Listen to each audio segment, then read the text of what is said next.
m'apaisantir sur la coalition qui va se former le 10 mars.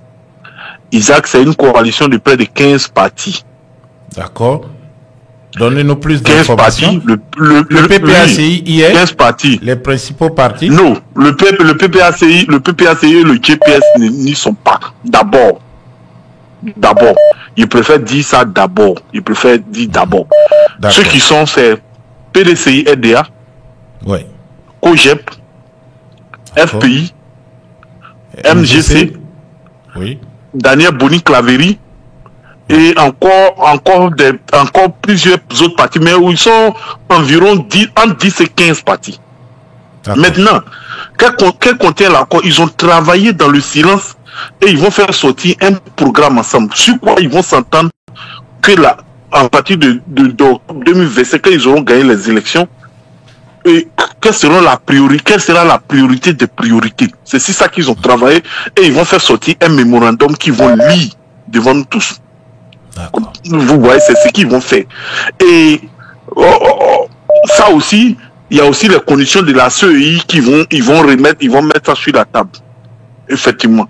Mais le plus important aussi, ce qu'ils vont faire encore, c'est que ils sont en train, ils continuent les négociations afin de faire sortir un candidat commun. Ah, un candidat commun. Oui. Pour 15 partis. Oui, un candidat commun. D'accord. Un candidat commun qui sera, en tout cas, qui est en bonne posture, qui est le président du PDCI. Mais ça, ce sont des choses à peaufiner encore. Mais pour le moment, ils vont faire sortir un mémorandum sur quoi ils se sont entendus. C'est-à-dire que si jamais ils prennent le pouvoir, sur quel pan de la société ivoirienne, sur quel pan de la société ivoirienne on doit travailler, si c'est sur le capital humain, si c'est sur qu'on appelle ça, les valeurs, la corruption, tout, ils vont parler de ça. Et ils vont revenir sur l'affaire de la CEI. Oui. Ils vont revenir sur l'affaire de la CEI pour demander encore la RLE, tout. Et c'est accompagné d'une logique. Je disais, les partis politiques, ils vont sortir de la CEI. Ils vont enlever les représentants de la CEI, mais ils veulent pousser le pouvoir, le bouchon jusqu'au bout. Où on voit qu'il y a vraiment qu'on appelle ça, un truc de non-recevoir. C'est-à-dire qu'on a beau parler, mais ils ne veulent pas entendre raison. Là, ils vont retirer maintenant les représentants de la CEI. Mais pour le moment, ils vont crescendo. Un peu. Mais je rappelle que le GPS et le PPACI ne sont pas des PPACI n'y sont pas. Maintenant, ils n'y sont pas. Bon, le GPS, on peut comprendre, il a été illégalisé par le régime Ouattara. Mais concernant le PPACI du président Laurent Gbagbo, quels sont ses plans, plus ou moins, si vous avez quelques idées? Bon, puisque le problème avec le PPACI, c'est que l'appel de Benoît n'a pas pris. N'a pas pris. L'appel de Benoît n'a pas pris. On a craqué, disons-nous la vérité, l'appel de Benoît traîne ses pas. Parce que, actuellement, entre le PDCI et le PPACI, les deux se disputent le leadership de l'opposition.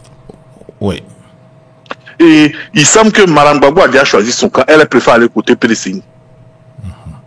La preuve, elle a soutenu les candidats du PDCI au municipal. Donc, elle préfère aller se mettre à Yopougon. Et il semble... Voilà, et Yopougon, Cocody, etc. Donc, il semblerait aussi que c'est la vie de Bleu Goudé. Lui aussi, il préfère aller sur le côté PDCI. C'est également ce que Afi est en train de mettre en exergue. Daniel Boni-Claverie, elle est déjà sur ce côté. Donc, ça veut dire que l'appel de Benoît de M. Gbagbo n'a pas encore pris. Ça traîne parce que les gens sont beaucoup méfiants et les postures du président Gbagbo ne les arrangent pas. Donc, il préfère aller dans une coalition plus large qui est de l'autre côté là-bas. Donc, c'est ce qu'ils vont faire sortir. Ça sera un grand rassemblement le lundi là. Yeah. D'accord. Je voulais dire, le nom du président Gbagbo n'est pas sur la liste. Oui, et puis encore, il n'est pas sur la liste.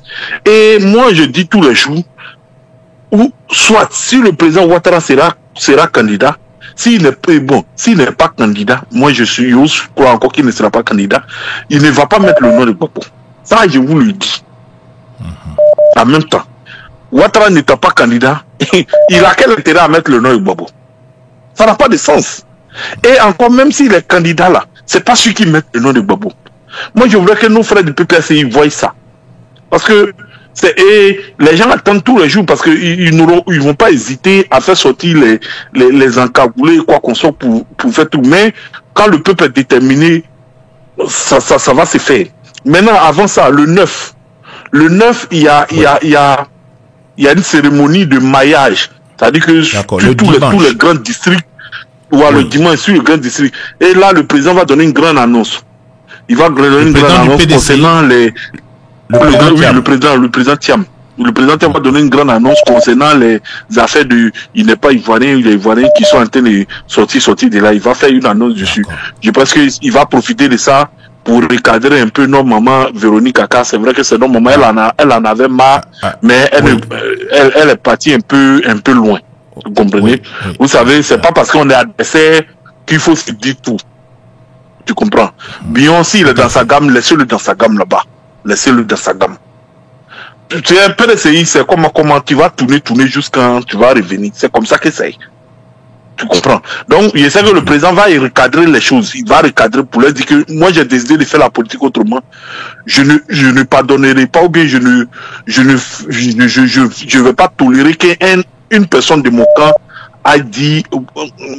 sorte de ce genre de propos envers d'autres personnes. Surtout même que c'est un militant, encore un militant du parti. Donc je sais que la vieille mère Véronique Kaka avec son âme, mais il va la recadrer dans le silence un peu. J'espère que même il va s'entretenir à elle pour lui dire non, d'éviter un peu les trucs comme ça. Parce que quand c'est comme ça, vous avez vu, les gens ont commencé à nous taguer. Oui, le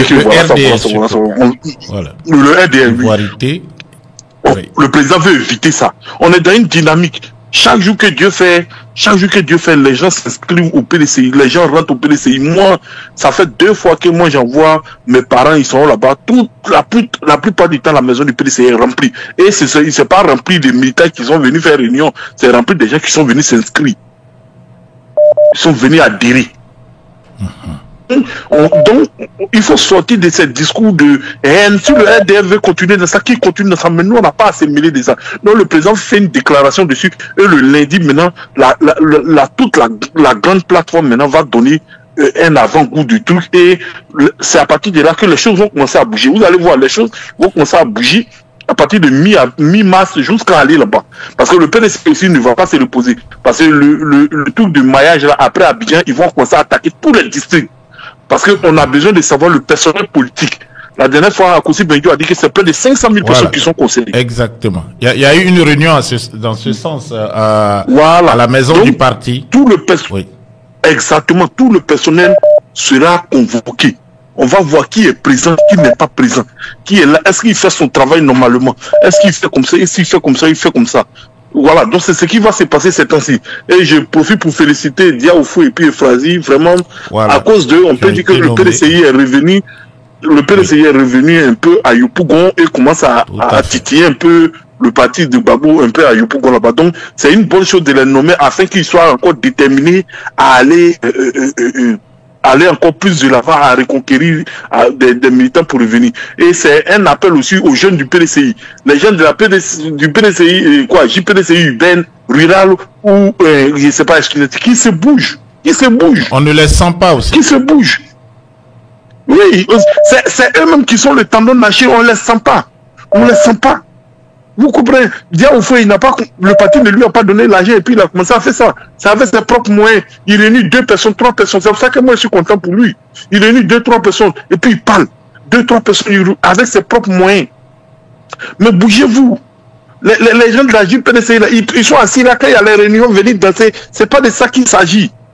De la manière la jeunesse de PPACI est dynamique. Soyez dynamique comme ça. Moi je pense que au niveau du congrès, le président va casser ces structures-là. Je pense qu'il va casser tout ça, à mon avis. Il va créer une seule JPDCI. Tout à fait. Il va créer une seule JPDCI et il va nommer un autre jeune là-bas, dynamique, qui va encadrer ça. Parce que les 3 là, ça fait plus de combien d'années ils sont là, mais ça bouge pas. Et celui qui attire les jeunes au PDCI actuellement, oui, c'est le docteur Chérif. Valentin, ça fait plus de 10 ans. Ah, voilà. Yeah. Bon, maintenant, le docteur Chérif, il est quand même très dynamique. Oui, je pense, hein. Non, je suis d'accord avec. Non, je suis d'accord. Et je pense que lui-même, il est bien parti pour prendre ça. Et il est bien parti parce qu'il est très dynamique, tout ça, tout ça. Et c'est bon. Actuellement, c'est pas eux qui tirent les gens au PDCI, c'est le président lui-même. C'est l'aura du président qui fait que les jeunes viennent au PDCI. C'est pas les jeunes là, c'est pas les Valentins ou quoi qu'on soit qui se remuent un peu. C'est important. Parce que aujourd'hui, si on va gagner les élections, c'est la jeunesse qui fait gagner les élections, parce que c'est la jeunesse qui est plus nombreuse. Actuellement, le RDF ne veut pas faire de RLE parce qu'ils ont atteint leur quota. Ils savent qu'ils ne peuvent plus séduire quelqu'un, tout le monde est fatigué de ça. Donc aujourd'hui, les gens qui sont déterminés à aller s'inscrire, c'est les gens de l'opposition. C'est pour ça qu'ils ne veulent pas faire la RLE. Il n'y a pas autre chose derrière. Alors, quels sont les plans de l'opposition dans ce cas? Ils ne veulent pas faire la RLE, l'audit de la liste électorale. Est-ce que vous pensez que la plateforme qui va naître aura assez de force pour quand même faire changer cette donne pour que la RLE, l'audit et puis aussi même la réforme de la CEI puisse se faire? Non, Isaac, au pire des cas, ça sera comme si ils vont chercher un autre KKB pour aller le légitimer là-bas, au pire des cas. Parce qu'on ne peut pas aller aux élections avec cette liste électorale sans qu'il n'y ait et sans avoir fait la RLE. Tu comprends? Parce que la RLE que les gens veulent faire là, c'est pour diluer un peu les 2 millions de fautifs qui sont sur la liste là. C'est pour ça qu'on a besoin de faire la RLE. On a besoin de faire la RLE pour diminuer un peu le gari ils ont mis sur la liste électorale. On doit diluer un peu. C'est pour ça que les gens veulent faire la RLE. Mais s'ils continuent et ils persistent ici, moi je pense que, connaissant Thiam, sachant que lui il est venu pour gagner, s'il voit qu'il n'y a aucune perspective de gagner parce que les gens ne veulent pas faire tout, on n'ira pas aux élections, on va les laisser comme ça. C'est mieux.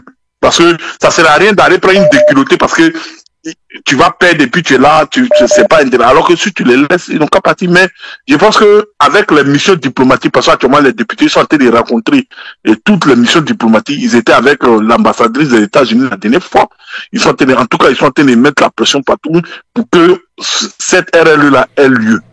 Et je pense qu'ils vont faire des déclarations sur ce côté-là même le lundi.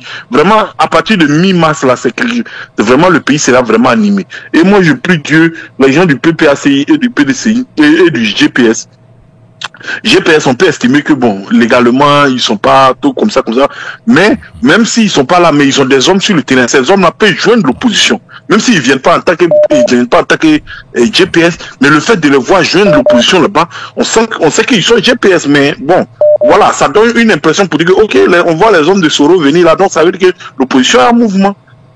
Et je dis aux gens de PPACI aussi, c'est important, parce que il y a une coalition plus large qu'elle là.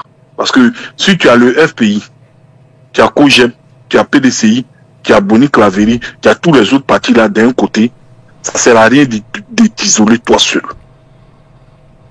Surtout que votre leader n'est pas encore sur la liste.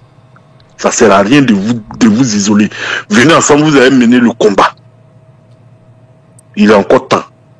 Venez ensemble, vous allez mener le combat de ta réinscription, le combat de la liste électorale, le combat qu'on appelle ça, de l'audit, tout ça, vous pouvez mener ça ensemble. Donc, ça sert à rien, il ne servira à rien au PPACI de se mettre à l'écart. Faut rejoindre. C'est une coalition, il n'y a pas de tête de liste.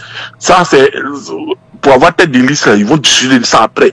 Mais d'abord, c'est pour réunir les conditions d'une élection apaisée. C'est pour ça qu'ils sont là. Donc, rejoignez. C'est pas une affaire de, non, on va venir, puis Thiam va nous commander, ou bien comme ça. Non, c'est pas pour ça d'abord. On est d'abord en train de mettre la pression sur le pouvoir pour qu'il crée les conditions d'une élection transparente.